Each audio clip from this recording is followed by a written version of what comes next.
ସାଙ୍ଗମାନେ ଆଜି ଗୋଟେ ସୁନ୍ଦର କଥାଟେ ନେଇ ଆସିଥିଲି। ବିଚାର କରିବେ, ଧ୍ୟାନ ସେ ଶୁଣିବେ, ମତେ କମେଣ୍ଟ ମାଧ୍ୟମରେ ଶେଷରେ ଜଣେଇବେ। କଥାଟି ଆରମ୍ଭ କରିଥିବା ମାନେ ଦେଖିବେ ଆଜିର ମଣିଷ ସବୁ କିଛି ଜାଣି ଶୁଣି ଭୁଲ କରୁଛି। ସବୁ କିଛି ଜାଣି ଶୁଣିକିନି ଭୁଲ କରୁଛି।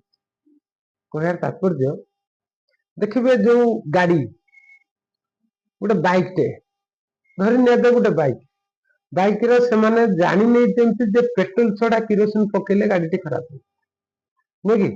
କେହି ପକାନ୍ତିନି ପେଟ୍ରୋଲ ଜାଗାରେ, କେହି କିରୋସିନ ପକାନ୍ତି ନାହିଁ। କାହିଁକି ପକାନ୍ତିନି? ନା ଗାଡିଟା ଖରାପ ହେଇଯିବ, ନୁହେଁ କି? କିନ୍ତୁ ଗାଡିର ସବୁ ଜାଗା ସ୍ପେୟାର ପାର୍ଟସ ମିଳୁଛି, ସବୁ ଜାଗା ମେକାନିକ ମିଳୁଛି, ସମସ୍ତେ ତାକୁ ଫିଟିଂ କରିଦେଇ ପାରିବେ। ସବୁ ମେକାନିକ ମାନେ ଗାଡି ତାକୁ ଫିଟିଂ କରିଦେଇ ପାରିବେ, କମ ପଇସାରେ ତା ସ୍ପେୟାର ମିଳିବ, ନୁହେଁ କି? କିନ୍ତୁ ସେଥିରେ କେହି ପେଟ୍ରୋଲ ଜାଗାରେ କିରୋସିନ ପକେଇବେ ନାହିଁ। ଆଚ୍ଛା, ମତେ ଗୋଟେ କଥା କୁହନ୍ତୁ, ଏଇ ମଣିଷ ଶରୀରରେ କୌଣସି ପାର୍ଟସ କୌଣସି ଜାଗା ମିଳୁଛି କି? ନୁହେଁ ନା?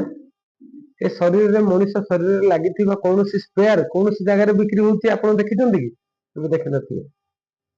ଚିନ୍ତା କରନ୍ତୁ, ଏ ପାଣି, କ୍ଷୀର, ସୁଷମ ଖାଦ୍ୟ ଖାଇବା ଜାଗାରେ ଲୋକ ମଦ କାହିଁକି ପିଉଛି? ଲୋକ ସିଗାରେଟ କାହିଁକି ପିଉଛି? ଲୋକ ଗୁଟକା କାହିଁକି ଖାଉଛି? ଏଟା କଣ ଖାଇବା ଜାଗା?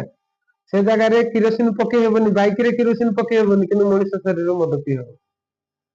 ଆଚ୍ଛା, ବିଚାର କରନ୍ତୁ, ମଣିଷ ଠିକ କରୁଛି ନା ଭୁଲ କରୁଛି? ଠିକ କହିଲିନି କି? ଯଦି କଥାଟି ଠିକ ଲାଗିଥିବ କମେଣ୍ଟ ମାଧ୍ୟମରେ ଜଣେଇବେ। ରହିଲି।